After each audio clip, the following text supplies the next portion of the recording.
All right, we're live. Michael, take it away.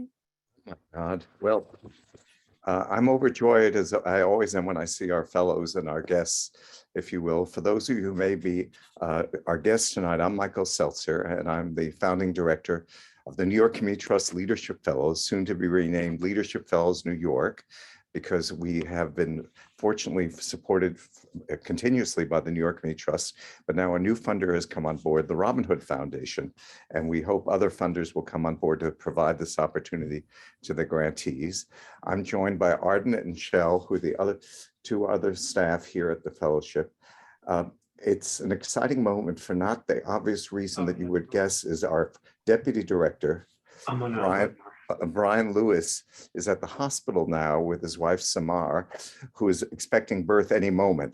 So if you hear a scream for us, it's, he started maternity leave a week ago that Brian, who of course, for those who may not be familiar, is actually an alum from Exalt Youth and came on as our deputy director, I guess, within the last year.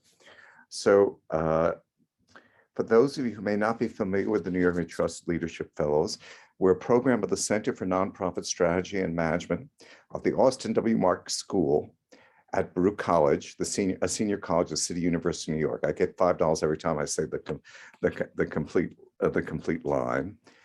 Today we are in our 8th year, and our most recent fellows, our 14th cohort, just started Friday. And I would like to invite everybody to unmute themselves and to welcome our latest additions to our family. Hello. Yay. So welcome. Welcome. Bravo. Bravo. Nice. We had 100 nominations for this cohort, the largest that we've ever had.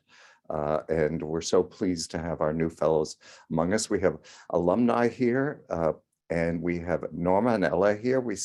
I see mentors in our program and others I don't see on the single screen. And we're so glad that you all could join us. And we even have a few students of mine from my current class that have chosen to join us. So our aim tonight is an informal conversation between foundation officers and nonprofit organizations. We are so fortunate to have the speakers that we have who are just graciously giving of their time tonight. And they're each in their own way is very special. And what we want to, our agenda is that I will ask them some questions for you all to get a sense to know something about them and their foundation and their foundations, and then we'll break out into breakout groups. So I ask that you hold your questions till the breakout groups, but of course you can always add your comments, your questions and so forth, if you will, and your contributions on the chat. After the breakout groups, we'll come back to the body of the whole, and I'll ask again our guests to share with us some observations that came out of the groups they were in.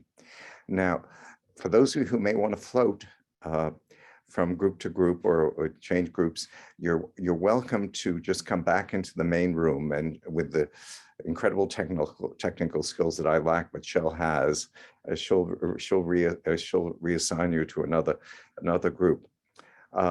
Now, I started working for my first foundation in 1969, if you will, and was sobering, and most recently worked for the Ford Foundation as a program officer for a number of years. And there's an old saying is that when you've seen one foundation, you've seen one foundation. So in the New York metropolitan area, we have practically 10,000 foundations. So I don't want any of you participants here tonight think that you're going to learn the ins and outs of every foundation in New York, because it's absolutely impossible. And you'll see the diversity of them partly from our speakers tonight. So we'll reconvene after the breakout groups to hear some closing comments. And Sue Patel, who is the communications director at New York Immigration Coalition and one of our outstanding alumni, will provide us with closing comments. So let me, you all have gotten the bios in advance, but let me just briefly ask each of our speakers in alphabetical order. Adam, what do you want people here to know about what you do? Starting with you. Hi, I'm Adam. What do I want y'all to know? That I work at North Star Fund. And North Star Fund is unique for many reasons, but just for kind of this quick summary, we're a public foundation, which means that rather than being privately endowed by some wealthy benefactor, either living or deceased, North Star Fund raises all of the money every year that we then grant out. And also, as a disclaimer, I am neither a fundraiser or a grant maker at North Star. I hold a very unique or kind of weird position. I run a program that is a network of other foundations. So my focus is on food justice, food and farming issues. And so I run a professional network for program officers or individual donors from the tri-state area that all give towards that purpose. And I run programs for them, but with no grant making budget or fundraising responsibilities. So that's unique at North Star, but I've been at North Star about 8.5 years. So I'm well-versed and able to talk about our grant making. Adam, how many grant makers are in the community funders, community food network? Community food funders, there's 11 foundations that are part of our steering committee, including New York Community Trust. But the network is anyone who wants to join. So our mailing list of funders is over 500. Wow, that's incredible. So Jennifer has joined us. We're particularly excited that Jennifer Negron is here. Now, Jennifer, you may not know that one of our new fellows is called Sarah Negron, so the two of you have to figure out if you're related. Jennifer is also a proud graduate of the Marks School and has been such a faithful supporter of the school. And Jennifer, would you introduce where you are and anything you want folks to know about you? Sure. Hi, everybody. I'm so happy to be here. And thank you, Michael, for inviting me to speak with this group again. I think it's an amazing program. So also want to just give a shout out to New York Community Trust for creating this type of program. So I am in Queens, born and raised in Queens, and I'm still in Queens now. And I'm at the New York Hall of Science. I mean, what are we talking about? No, I am at, sorry.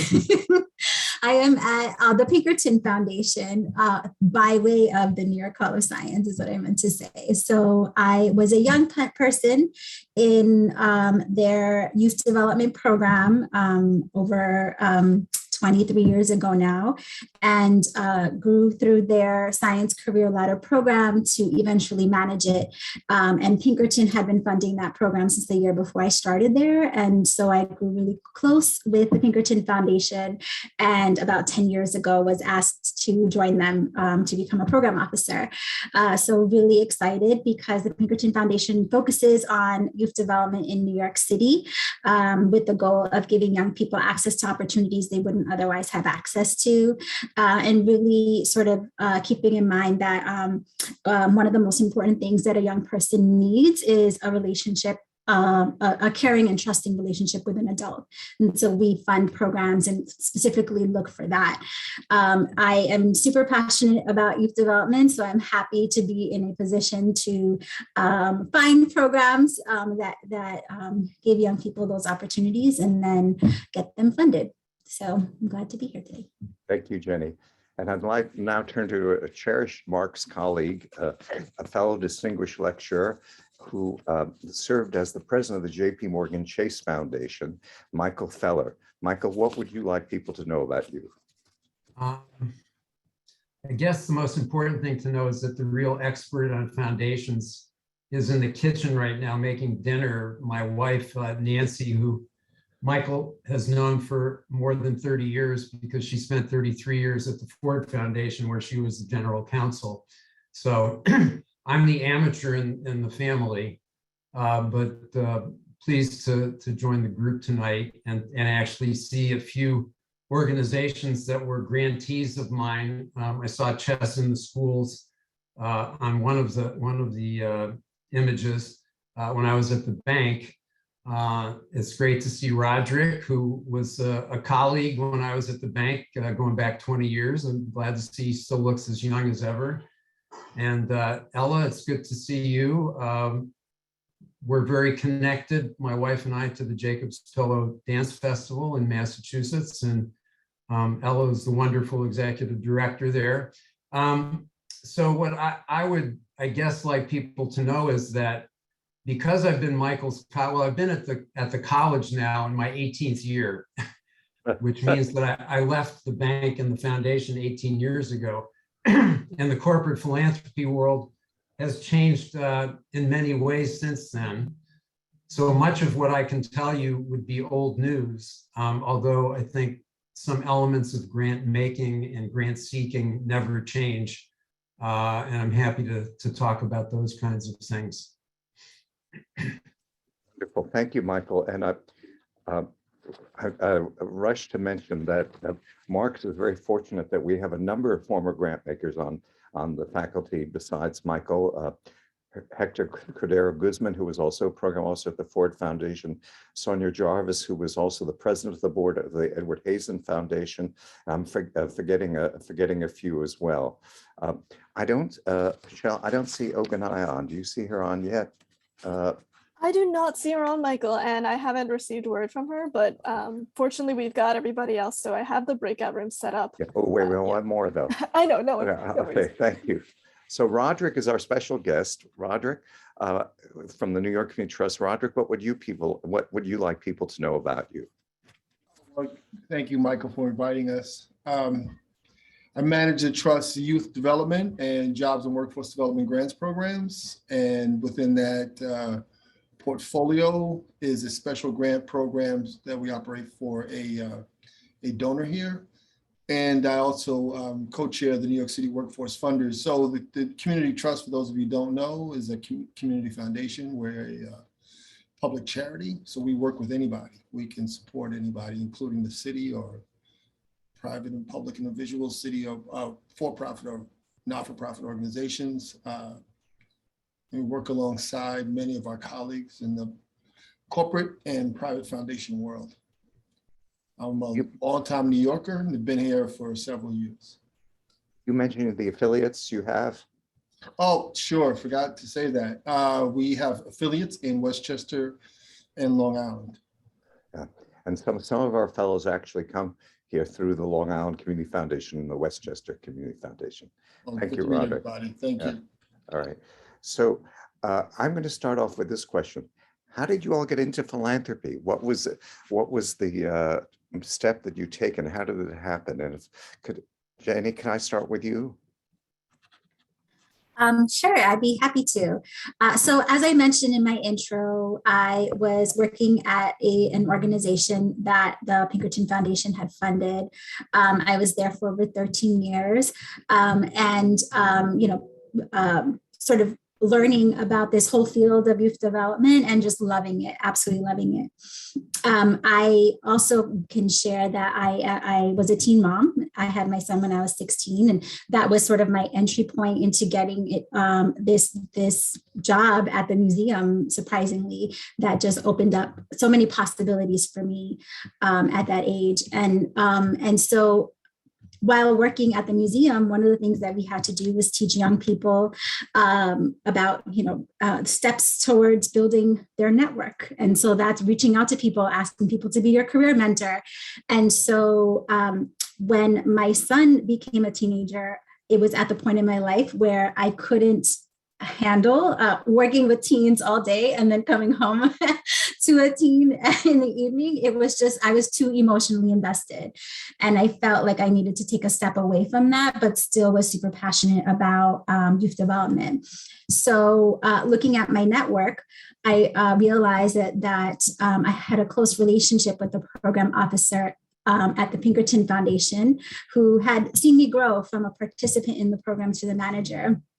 She is now the executive director of programs at the Pinkerton Foundation. But I reached out to her and asked her to be my career mentor and just help me think about next steps, knowing that she was an expert in youth development and she knew New York City, and she could help guide me through what were possible careers. So after a few conversations, the foundation invited me in for an interview, and then they gave me a job to help them give away money, which was so surprising to me because I had no idea how philanthropy worked. I didn't think that it was a pathway for me, mostly because I'm like, well, you have to have money to give away money, and I don't have money, so that wouldn't be a possibility for me. But once it was open to me, I was able to sort of see, learn about philanthropy and see myself in this role. And that was about 10 years ago now. So that was my pathway. Thank you. Now, Roderick, you had a long career before you joined the trust. How could you sum it up for us and what led you to the trust? I worked in finance for 12 years for two banks, Bank of America and then Bankers Trust, which was merged with Deutsche Bank. Then I left. I didn't leave. I went to school in the day and worked at night. Graduate school at Hunter, and my final year of graduate school, I was placed at Reedland Family Services, which is now the Harlem Children's Zone. And I helped create an organization, a program there called Community Pride. And that was several years ago. The final year, I met someone who said, I've got a job I want you to apply for. I applied for it, and I wound up at the trust. It's been that way. Well, it's my third career. I was there working for Harlem Children's Zone for about 2.5 years. And what degree did you get from Hunter? Graduate school is MSW, Ellis, a licensed social worker. That's wonderful. So another fellow CUNY person. That's great. Now, Adam, how did you get into food justice, and also because we didn't have a chance, share with us what North Star supports. Yeah, sure. My pathway is a little bit like Jenny's. So I had always been working in the nonprofit world, a lot in youth development. My first job was at a Boys and Girls Club. And then actually Roderick was one of my program officers many years ago when I was at the Point CDC, another nonprofit in the Bronx. And while I was there, I was part of my job was to run an after school program for teenagers in environmental justice and community organizing and activism. And because of the presence of the Hunts Point food markets there, I got more and more interested in food justice, food policy, food access and all of that work. I started going to grad school as well, part-time while I was still working at the Point. I went to the New School for a public policy degree. And then left the country for a year and traveled and came back and sort of accidentally fell into philanthropy. I like telling my job search story because it was somewhat of a lucky fluke, but good practice. When I was applying for jobs, I would look at my networks and say, do I know anyone that might know anyone at this place that I'm applying? And it was the same 10 to 15 people that I was emailing throughout and saying, hey, do you know anyone there? But when I applied to this North Star Fund job, I was already a week after the deadline, but the job sounded so interesting that I put up on Facebook at the time, just, do I know anyone connected to North Star Fund? Little did I know, because I wasn't involved in writing grants when I was at the Point or at the Boys and Girls Club or any of my other places, that I was intimately connected to the North Star Fund world. And I had friends on the board and I had friends, all over. So I was able to get my foot in the door for that interview. And then, the rest, I still had to earn the job on my merits. But this was my first job in philanthropy. I knew nothing about how it works. I still am not sure I do after 8.5 years. But yeah, and then running a philanthropic network actually helped because I wasn't only learning about North Star, but I actually learned, 20 foundations at a time that I was dealing with. So that's how I got here. And North Star Fund exclusively funds grassroots organizing and community activism, meaning there is no direct service or program grants that North Star Fund does, and there is no specific issue area. It is community organizing led by people of color in the 5 boroughs of New York City and the Hudson Valley. If you meet that criteria and you fit the mold of what North Star considers community organizing, real base building, membership led, those closest to the problem or closest to the solution type mentality of your work, then you will be eligible. And all of our grants are not decided by anyone that is on staff or on the board of North Star, but there's an external community funding committee made up of activists and organizers. So it's a way of giving up the power as well of who controls the purse strings. So it is a committee of activists and organizers in the region that are deciding where the money goes that we help raise. Thank you. And we'll go to Michael Feller, and you and Michael will discover a connection because, Michael, you worked for the Local Initiative Support Corporation, which was supporting CDCs around the country, right? So they were along with Enterprise, my annual largest grant. LISC, and of course, Michael, you were at Ford when they got LISC off the ground.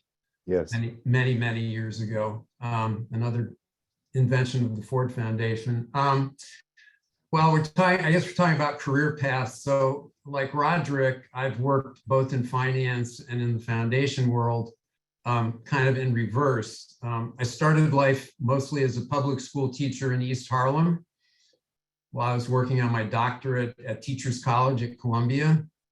And when I finished, it took me about 10 or 11 years. The political environment was a Reagan presidency. I was doing funded programs. They were cutting funding. 2 kids at home, a mortgage, did some soul searching, went back to Columbia Business School and got an MBA in finance and landed at Chemical Bank, which is still the banking license that keeps JP Morgan Chase going all these years later, and spent 21 years there, first half of it in kind of regular banking stuff, private banking, helping rich people make more money. And during the beginning of the mergers that created some of the banks that exist today, I ended up in helping to create what we called community development, which was my introduction to organizations like LISC and Enterprise and the nonprofit community in New York. I ended up being the senior vice president of community relations for a few years, and then was asked to be the president of the foundation. It's interesting that Robin Hood is going to be funding this. Worked with Robin Hood back then. And Roderick, Jeff Canada is an old friend. Harlem, they were a grantee when it was still the Harlem Children's, when it's still Reedland Centers for Family and Children. So in terms of thinking about careers, which I think is part of what this is about, it's encouraging to me as I start to look at retirement. Other than Michael, I'm probably the only person here who can claim to be blank years old. We each know how old the other one is. It's encouraging to me to see the diversity of this group and to know that more and more organizations are paying attention to it. As I tell my students at Baruch College, what I love about the college, what I've always loved about New York, is the diversity of the people. I've cataloged 52 countries of origin for the students in my undergraduate classes. And these young people and you young people will hopefully become the decision makers in a lot of organizations, including foundations. We need your perspective. We need your experience. Jenny's experience is amazing. And it's wonderful that she's doing this work now at Pinkerton, another organization I knew well in my foundation days. So I hope that some of you will land in the foundation world, because the foundation world needs you. And Michael, you have a long resume, but you also led JP Morgan Chase's response to 9/11, and that is something we'll always remember and be thankful for. It was, yeah, it's hard to believe it's now almost 21 years since then, but yeah. So we want to talk about not just the grant seeking process, but the relationship building process as well. And Roderick, can I turn to you because what do you look for when you receive a proposal, and considering it for possible grant support? What are the things that stand out for you? That's a tough question. So we're a public charity. We receive over 1,000 proposals a year. We have to read, every proposal is read, every proposal is reviewed. What do we look for? Things that we don't do. First of all, we don't provide general operating support. We don't provide bricks and mortar support to provide buildings, capital. We don't support conferences. We also don't support discrete summer programs. So once you eliminate what we don't do, then you carefully review the proposals that are left for ideas. We look for ideas. We look for inspiration. In this business, inspiration is the thing that keeps us all going. You look for programs that are creating new ideas, perhaps not taking an organization or taking a sector or a business or an idea from 0 to 1, maybe just perfecting an idea and making that sector work better. It's always interesting to look for trends. And when you look at it, when you have I've reviewed maybe 250 proposals a year, you can identify organizations that are seeking support for similar ideas, similar issues, and then we look to bring those organizations together to see if there's some possibility that they can address the particular issue in a significant way across several communities. Now, the thing about it is we look to support organizations across the 5 boroughs in New York City and in the 26 different community districts that are in those 5 boroughs, including Staten Island, of course, which always sort of feels left out because of it's often the West. So that's it. It's hard to say what we look for. What you look for is inspiration and ideas. You look for trends.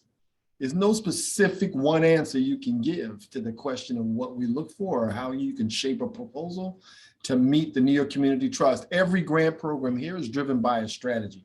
The strategies are published and posted on our website. We encourage people to review the strategies, and the strategies offer guidelines are driven, create guidelines for the grant programs. And we try to hew to those guidelines as much as we can, but they're as broad as you can make them so you can actually drive a truck through a guideline. But that's the design, because we want to inspire new thinking. So what we always look for, I think one of the primary things we look for are programs, if you're talking about programs for young people, programs that have hooks, that engage young people in careful and thoughtful ways, that hew to youth development guidelines. But there's really no one way. There can be a proposal that does that and has no money, or decides to work in a section of New York City that's saturated with youth development programs, or there's a program that wants to support or wants to seek support that's 6 times more than its operating budget. So it's very difficult decision-making, and we don't get everything right every time, but we try to, we work hard to look at every proposal on its own merits and try to determine if we can be helpful in supporting their ideas. Because every proposal is an idea, and everybody puts a ton of time into crafting these applications. You don't think that we don't review them, because we review all these applications. I review between the written applications and phone calls from people who want to pitch ideas, and now Zoom calls from people who want to pitch ideas and chat with me over Zoom. In-person meetings, And once upon a time, there were lots of site visits, in-person site visits and in-person meetings. So there's no one hard and fast answer. I get ideas from everywhere. One time I discovered a program on the front page of what was the New York Times New York section about an organization that was building rowboats in a basement in the Bronx. Row NYC. Well, Row New York. Row New York, Rocking yeah. the boat. Yeah. It was featured on the front page of the New York Times, the New York section of the New York Times. I read the section on Saturday. I called the person I forget what his name is, Adam. I told Adam on Monday, and we had a proposal by Wednesday, and we've been supporting that organization ever since. So one time I met with the then mayor, well, he was mayor, but he was a senator, who wanted to do something about gun violence in New York City. And he met with us, came into the trust and met with us and said, I want to do something. I've been thinking about, we've been supporting this program at the state level called SNUG, which is gun spelled backwards. And he wanted to see if we could help him expand the program or support some of the community-based organizations more broadly. So we did that for 4 years, and the program expanded into the Cure Violence Initiative that the city now operates in, I think, more than 30 or 40 different communities. So we try to look for ideas. I think that's the best way to answer that question. I'm always at a loss to answer that question, Michael. It's very difficult. And I remember Michael back in the days, and I was at the Point Friday for a site visit, in-person site visit, and a walk around Hunts Point area. So, you try to get out, you try to see what's going on, you try to get around. When something terrible happens to New York City, I guess the answer is really, really easy. People need to be supported. After 9/11, after Hurricane Sandy, after the terrorists, there's always something that's disruptive to New York City that New Yorkers need to be helped. And it makes, then you shift gears and you try to deal with the immediate need. That's the role of a community foundation, to always work to meet the need in New York. So that's the best way to answer that question, Michael. Wonderful. Just to underscore a couple things that my students know, I never use the word problem. I use the word opportunity, which is what the equivalent of what you're saying as ideas. What is the opportunity to address the problem? You also talked about influencing city government policy, which is the hope of every grant maker, is that we're the R&D arm of government, which is what Mayor Bloomberg used to call us. And, we try out ideas that hopefully city or state, or even back in the days, the federal government would support. I'll also give a shout out to the New York Community Trust website, because as Roderick said, there's a lot of reasons to exclude for consideration. And one of the things that always frustrated me when I was a program officer was when people didn't read what we put online. And I would always say, read the small print, if you will. So and I neglected to mention Ella Bath, who has been one of our longstanding mentors, served a long period of time at the Mellon Foundation, which has been a unique program, a unique foundation working in the areas of the humanities. And we're very pleased that they're funding our Black and Ethnic Studies program at CUNY currently. Oh, So, Michael, could I jump in for a moment? I just wanted to point out that Ogonnaya has joined us. Oh, she is. Yes. So very well. Ogonnaya. Okay, so Ogonnaya is from our first cohort of fellows.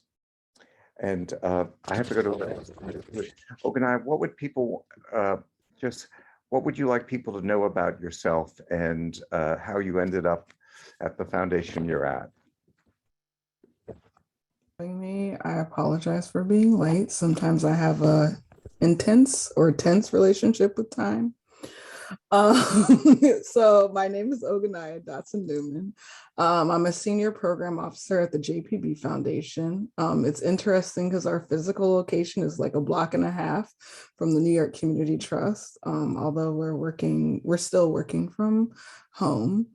What are the things that I would like folks to know? I don't know. I started out on the journey. I wasn't thinking that I would spend 5 years in philanthropy. I had my 5-year anniversary just last September. And it's really interesting because I think when I was in the fellowship, I wasn't necessarily sure that I was going to end up here. But actually, I think the interesting part of the story is because when we were doing the fellowship, we actually went up to New York Community Trust. There are a few folks there that I think remembered me. So that when I saw like a really interesting position at actually New York Community Trust, which I didn't end up getting, it was a great opportunity for me to be able to talk with the folks at New York Community Trust. At that point in time, it was Pat Jenny, who was, I think, the environment program officer. She was directing the environment program. I can't remember. And even though I didn't get the job, I was able to follow up with her to kind of like learn more about what she was looking for in a program officer.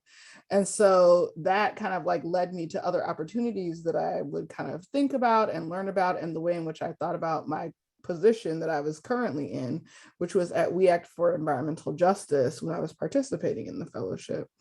And I just think that I really valued my time in not only the fellows program, but also at the community-based organization I was sitting in. And when it did come time for me to, I think, get a job in philanthropy, it really allowed me to have a different type of perspective from some of the other program officers that I was coming in contact with. I also like to say that I benefited from a shift change or a sea change that was happening in philanthropy, where folks were really looking to have a balance of folks entering into philanthropy that were previously on the grant seeking side. So I was able to, I think, like take many lessons that I learned, not just lessons in terms of things that I learned from the mentors and the individual sessions that I had in this actual session. I was also able to take the lessons that I learned from my colleagues. And I think the greatest thing that comes out of, opportunities like this is the network that you are like deeply tapped into. So it's funny because sometimes I run into my fellow New York Community Trust fellows like out in the world, sometimes because they might be working on a project that may be affiliated with something that we're funding, sometimes because they may know someone else, or sometimes because I need just a word of advice. And so I want to like reach back out to them, reach back out through time and space to really be able to chat with them. So it's really been like, I think, an interesting and iterative process and really valuable. And then I should say that my final intention that I had is I always thought that I would spend 5 years at a nonprofit, 5 years in local government, and then 5 years in philanthropy. And at the end of this 15-year cycle, I would come back to the nonprofit grant seeking side and be an executive director. Fortunately or unfortunately, I realized like executive director may not necessarily always be the best position for my skills or for the balance that I want in my life. But it also, I think, was helpful in reflecting now that I'm coming to like the 15-year part of that journey and really recognizing and understanding all of the value that all of the positions that I've held, either on the grant seeking or the grant providing side, really have added, I think, to my overall experience. And I can talk a little bit about the JPB Foundation, but that wasn't part of the question that you asked me. So hopefully that made sense, although it was kind of like in a roundabout way. Well, we're of course very proud of you. And I think the common pattern you'll see for those who have joined us on the nonprofit side is that we're the side that is most often providing program officers to foundations and executive directors, and that Ogonnaya referenced that as well. It's, I mean, of course, it varies. It's not, of course, as I said earlier, we can't say that of all the family foundations in the city, for example. But Ogonnaya, because your foundation is not as well known as the others, would you share something about it? Sure. I think someone has their hand up. Oh, should I go before? Yes, you can go. Okay. So the JPB Foundation is about 10 years old this year. We are a private foundation. So generally, if you want to get an introduction to the JPB Foundation, you need to have some connection to either a program officer or a VP or even another like grantee. So we have a closed kind of like solicitation cycle. I am in the environment program. We actually have 3 different kind of like key buckets that our work falls into. That is environment, poverty, and medical research. A lot of folks know, I think, a lot about our poverty program because we fund in the sub areas of health equity, democracy, and economic opportunity. Those are most of my colleagues kind of fall into that area. In my area, which is environment, I have 3 other colleagues. My area is environmental health. There's our energy, green infrastructure, and environmental justice. And then the medical research work is funded in a little bit of a different way. We have a medical research consortia that really focuses on 3 big disease endpoints. And that's Alzheimer's. Of course, now today, I'm gonna forget the other 2. Alzheimer's, diabetes, and oh my gosh, it'll come to me later. I'll put a link to our website, which has recently been updated.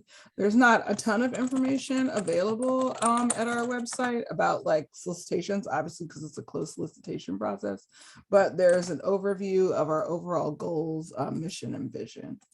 And then the other interesting thing that I generally like to talk about, because sometimes I notice in philanthropy, even though our mission and vision is to give away money, we don't always talk about the money. We're an endowed foundation, which means that we don't do any external fundraising. Our endowment is about $4 billion. Wow. The budget for the environment program is about $90 million. I think for the poverty program, it's about 120. And then overall, with our board dockets, we have emergency relief and we have discretionary grants. We've given away, I think, about $250 to $260 million in 2021. Wow. And so I don't know, it adds perspective. We're a national funder. And then oftentimes, because we have a very lean staff, we often are giving larger grants to national organizations or organizations that are working on projects that could be have national implications. So I think that's kind of like the bare bones of it, but if you have any other follow-up questions, I'd be happy to answer. Well, we're going to go into a breakout group shortly. Ella, Beth, I don't want to put you on the spot, but given your extensive experience at Mellon, we have a number of arts and cultural organizations online. Is there anything you might want to share in terms of what you see going on in arts funding, or historically at Mellon? What do you look for when you were there? What did you look for in a proposal? I was the senior program officer for arts and cultural heritage at the Andrew W. Mellon Foundation, which was the first time that particular position was created. There was a long history of senior program officers, but that particular remit was created. And we funded nationally, and I looked for where we might be as effective as possible on that scale. We could have certainly funded just the $80 million or so that we had, between $65 and $80 million a year in just New York City. There's so much incredible work that goes on, even only here. Nonetheless, it was a national foundation, and we looked for certain patterns that we might be able to make an intervention to help a bit. So, for example, I started a program that funded arts and cultural organizations that actually had not been funded by the foundation before, and also notably had not been funded by many other foundations. And they were the Alaska Heritage Cultural Center, for example, and organizations in the South, and organizations that were more community-based, perhaps, and had a sort of by and for orientation, that were always sort of punching above their weight and sort of hitting a certain ceiling because they had been very under-recognized.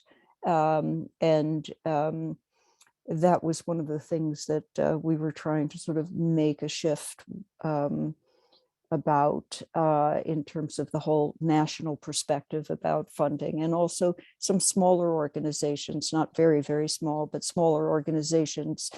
Whereas years ago, the Mellon Foundation had a long history of funding very large organizations, which of course they still do. What we look for, other than that as one of the sort of broad concepts, was, I think, was it Roderick, what you were saying, or maybe it was, perhaps it was Adam, but the ideas, working closely with grant seekers to have a really honest conversation about where are you in your organizational development, what does growth mean to you, which is of course not necessarily bigger, but better. What is the thinking behind where you are now and what your aspiration is? And I think that it really helped level the playing field, as they say, and taking away some of that that subtext that often happens between funders and potential grantees and grantees. It was really the most wonderful working relationship because for one thing, I had been on the other side of the table, as they say, so I know how difficult it is to raise money and to run a not-for-profit organization. I think this was helpful in terms of having a more relaxed relationship with people who were really, really doing their level best to try and solve some very complex problems sometimes that were not just programmatic and project-oriented issues that they were dealing with in the organization, but really long-term thinking about their survival.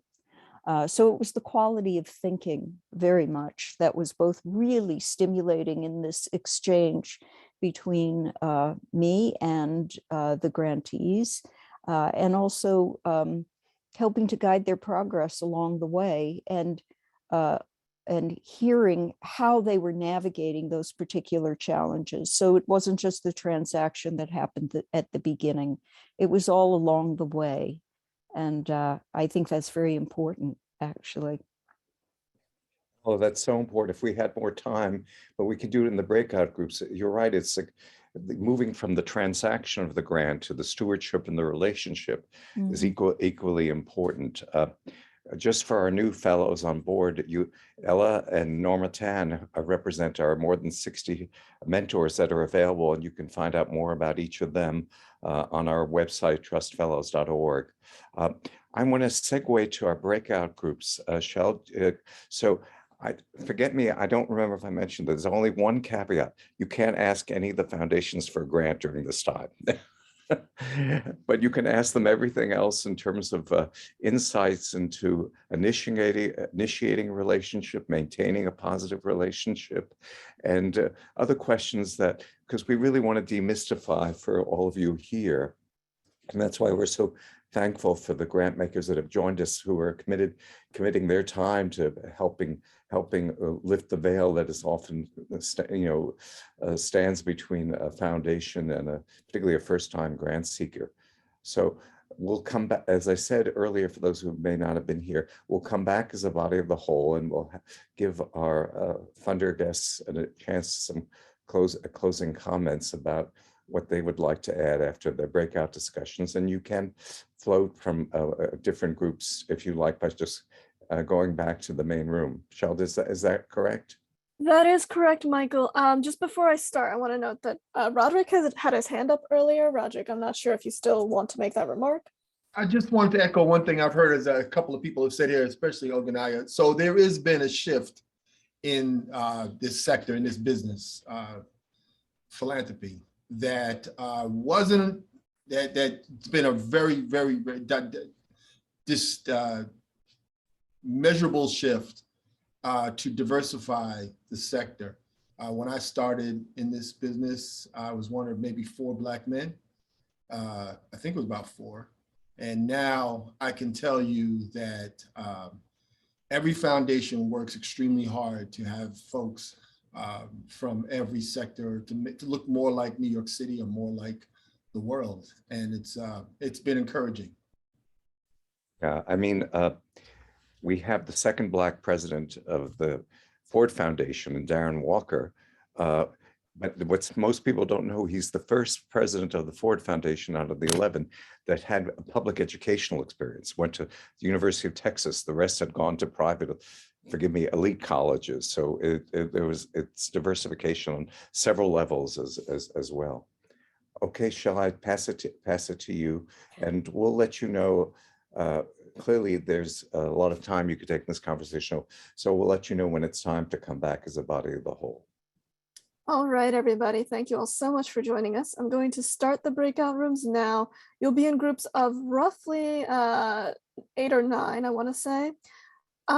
There's going to be one of our panelists, so to speak, our former program officers in each room. I'm going to start the breakout rooms now. If you want to join a different one, as Michael mentioned, you can. After it starts, just pop back out into the main session. I'll be here and I'll take you where you want to go.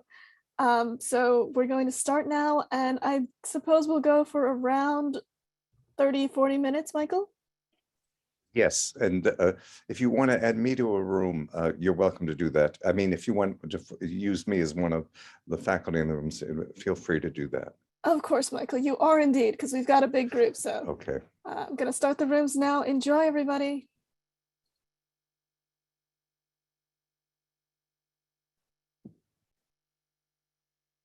No pressure or anything.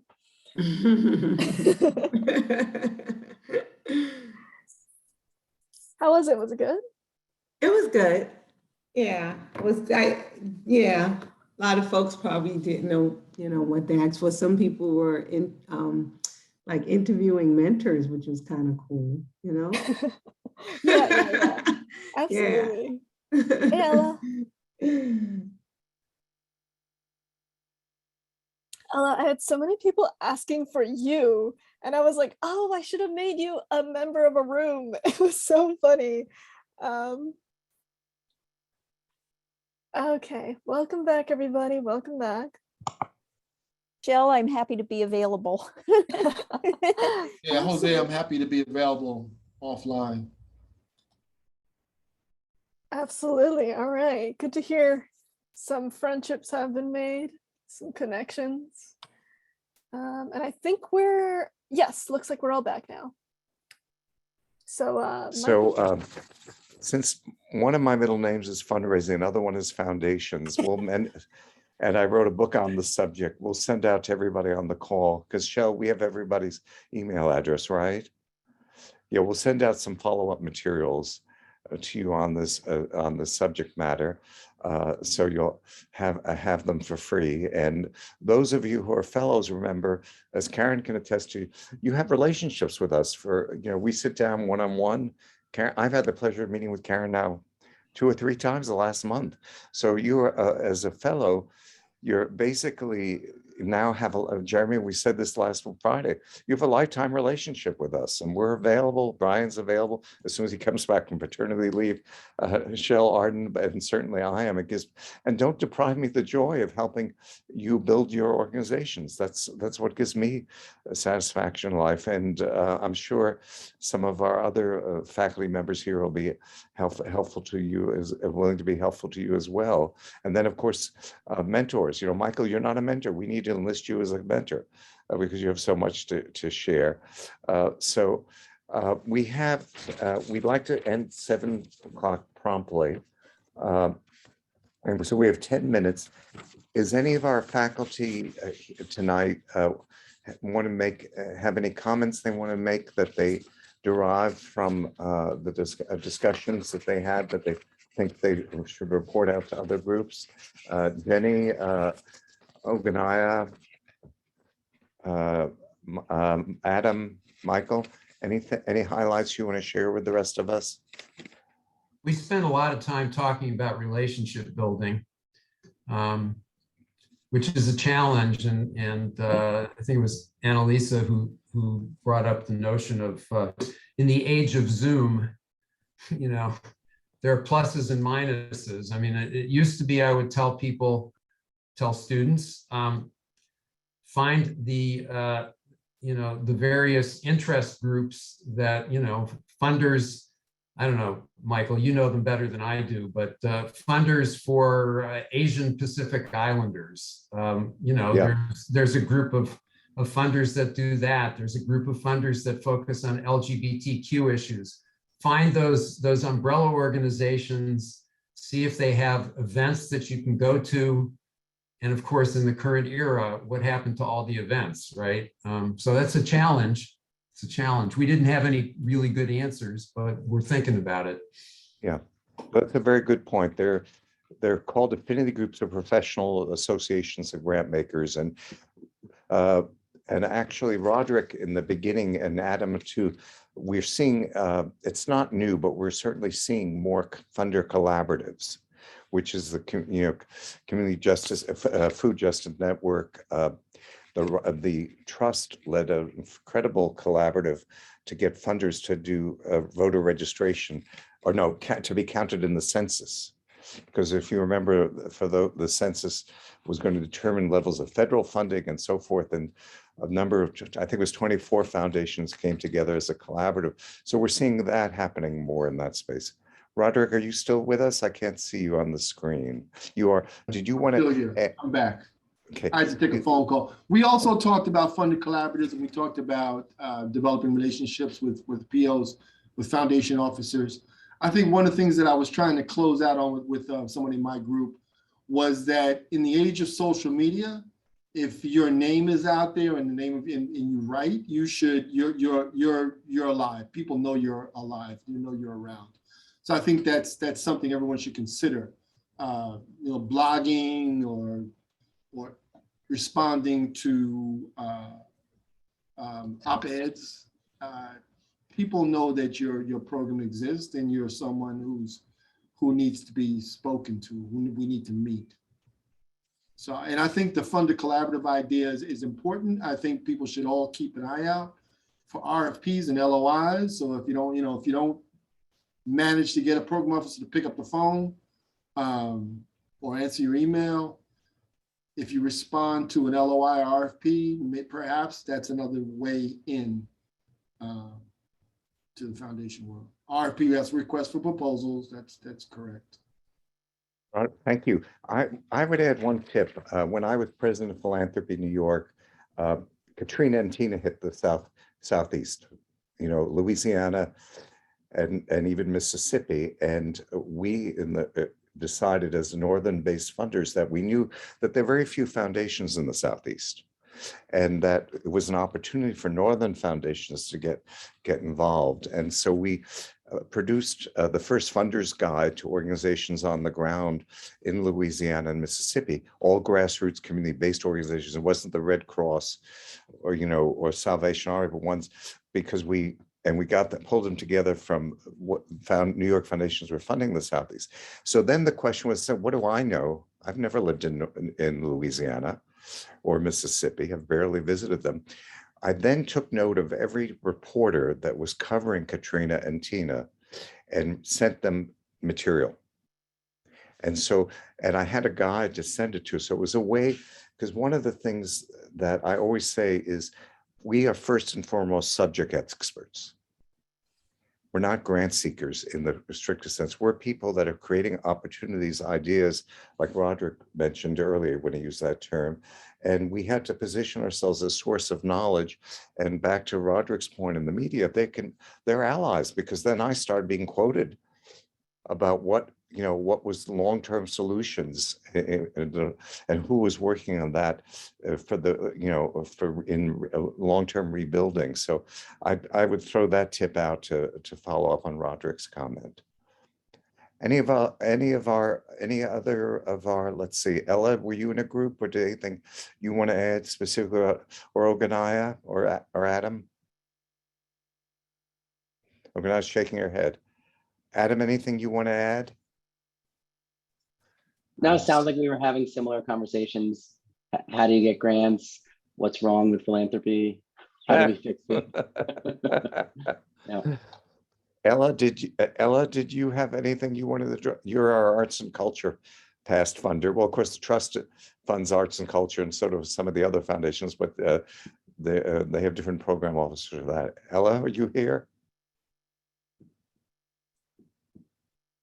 Okay, I don't see Ella. She may have left it. Adam, what? Muted, Ella. You need to unmute. Yeah, she's here. She's here. Ella, if you, I'm sorry. I thought I had unmuted, but not. Jenny hosted a really lively discussion. And Jenny, maybe you want to recap some of the great points that you made, because I think it was really helpful to everybody. Sure, thank you for that. And I apologize, my internet's acting a little funky right now, so it might slow down or cut off at some point. But we talked a lot about a range of things, building relationships, the issues with philanthropy. We talked a little bit about our identity and how that can sort of impact building those relationships and just feelings of insecurity or imposter syndrome being in this role. Anything that anyone in our group wants to chime in about, throw it in the chat or share. But yeah, we talked about a bunch of different things. I might add that, there's that proverbial nut to crack of how do you really, we know that some foundations are by invitation only, but for those who aren't, how do you really just make that initial impact? How do you get the foot in the door? And there's an amount of research that was suggested. I think, Jenny, you suggested, a number of ways to do that, so that you can just keep turning over the soil and figuring out, do you know someone who knows someone, so that you can get some kind of introduction that's beyond the guidelines and what you see on a website. I don't think that question will ever go away. Thank you. Adam, did you want to add anything from your group? Where's that? Yeah, I'm here. Hi. No, it sounds very of the same kind of flavor that we were talking about in terms of grant seeking strategies and how to even locate the groups. And it was a lot of the same answers of, you don't have to get an answer and the right answer from the first person that you talk to. It's putting in the legwork, and also recognizing that having staff or time to do that is already a tremendous privilege, right? That for a nonprofit organization to have paid development staff or grant writers, or even just the time to, do these calls and take these meetings and do all this stuff, is not something that every group is going to have the luxury of having. And maybe there's volunteers then that can end up helping for that regard. But that, making the phone calls, trying to find out, taking 9 no's to get to the 10th, to get to yes on the 10th try kind of thing, is all, unfortunately, still the way the game is played. But that it all leads to something. So we were talking about a very specific, in my group at one point, we were talking about trying to find grants for program work in Myanmar, and what can someone in New York City do for that? And there was online searching, but the idea was also, well, where are the groups, where are folks from Myanmar living in New York City? If we're in New York City, we have, I'm sure there's diasporic groups of all kinds, and what nonprofit work is happening there, and talk to them. And then they might be connected to foundations that actually fund here as well as in Southeast Asia, and just kind of working your way through the relationship tree and figuring that out is lots of times how this works. And I'll say I think I said this earlier, not in the breakout, but a big part of what I do is take those meetings and take those calls for folks that are in the food or farming world and they're looking for grants.